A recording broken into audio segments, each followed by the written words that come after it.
মধ্যপ্রাচ্যে কি আবারও যুদ্ধের মেঘ ঘনাচ্ছে? ইরান নতুন করে নিজেদের ব্যালিস্টিক ক্ষেপণাস্ত্র কর্মসূচি সম্প্রসারণ করছে বলে খবর মিলছে, আর এটিকে বড় নিরাপত্তা হুমকি হিসেবে দেখছে ইসরায়েল।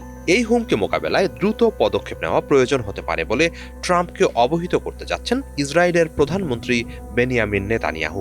মার্কিন গণমাধ্যম এনবিসি নিউজের এক প্রতিবেদনের বরাতে এ তথ্য জানিয়েছে আন্তর্জাতিক বার্তা সংস্থা রয়টার্স।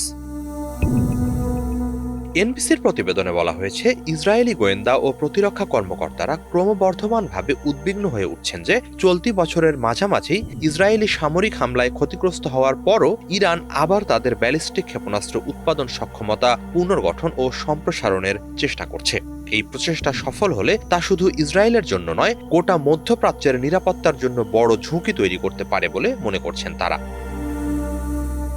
এ উদ্বেগের প্রেক্ষাপটে ইসরায়েলি কর্মকর্তারা ইরানের ক্ষেপণাস্ত্র কর্মসূচিতে আবারও আঘাত হানার সম্ভাব্য বিভিন্ন বিকল্প নিয়ে ট্রাম্পকে অবহিত করার প্রস্তুতি নিচ্ছেন। এ বিষয়ে সরাসরি অবগত এক ব্যক্তি এবং বিষয়টি সম্পর্কে জানেন এমন 4 সাবেক মার্কিন কর্মকর্তার উদ্ধৃতি দিয়ে এনবিসি জানিয়েছে, এই ব্রিফিংয়ের মূল লক্ষ্যই হবে যুক্তরাষ্ট্রকে সম্ভাব্য পরবর্তী পদক্ষেপের জন্য মানসিক ও কৌশলগতভাবে প্রস্তুত করা।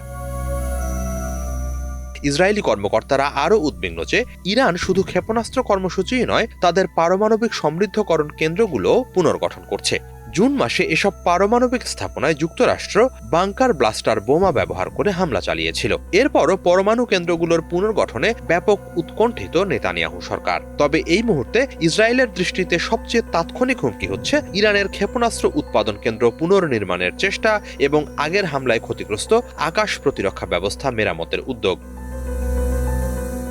রয়টার্সের প্রতিবেদনে বলা হয়েছে, আগামী 29 ডিসেম্বর ফ্লোরিডায় ট্রাম্পের মার-আ-লাগো বাসভবনে নেতানিয়াহু ও ট্রাম্পের বৈঠক হতে পারে। ওই বৈঠকেই নেতানিয়াহু ইরান সংক্রান্ত ইসরায়েলের উদ্বেগগুলো সরাসরি তুলে ধরবেন। তিনি ট্রাম্পকে বোঝানোর চেষ্টা করবেন যে ইরানের ব্যালিস্টিক ক্ষেপণাস্ত্র কর্মসূচির সম্প্রসারণ শুধু ইসরায়েলের জন্য নয়, বরং মধ্যপ্রাচ্যে যুক্তরাষ্ট্রের সামরিক ঘাঁটি ও কৌশলগত স্বার্থের জন্য গুরুতর ঝুঁকি তৈরি করছে।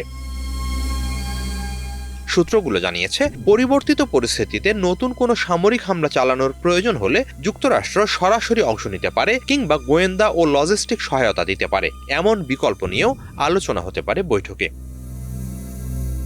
সব মিলিয়ে এই মুহূর্তে প্রশ্ন একটাই, ইরানের ক্ষেপণাস্ত্র কর্মসূচি ঠেকাতে কূটনীতি নাকি আবারও সামরিক হামলার পথেই হাঁটবে ইসরায়েল ও যুক্তরাষ্ট্র? এর সম্ভাব্য উত্তর মিলতে পারে ট্রাম্প নেতানিয়াহুর আসন্ন এই বৈঠকের পরপরই। হিজল জোবায়ের, বাংলা ভিশন।